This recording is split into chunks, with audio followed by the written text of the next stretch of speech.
Nakaabot din sa iyo. Naano ko na lang sa mga reactor. Gugulat na lang ako ito.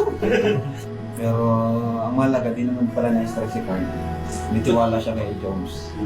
Sagutin nga, walang masamang signal dito. Para hindi ka nakabasa ng kung ano-ano updated sa labas. Naglalay ko ako ngayon sa social media. Tama yun.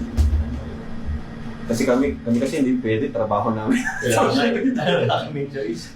Alam mo, kung di lang natin trabaho to, baka naglaylo na tayo. Kaya bro, baka matagal na bro naglaylo. Wala pa ng isang buwan, naglaylo na ako. No choice, ano? Kailangan mag-upload. Nakapasyon din bro. Sino mga nagpunta dito? Sila mama ko. Wala Hindi nga pa po iba. alam ko yun ni mama. Ayun ko talaga sa sa Hindi na, Kaso may nakating sa amin from supporters. Kaya wala talagang may tatago ang ano. Wala talaga. Wala talaga.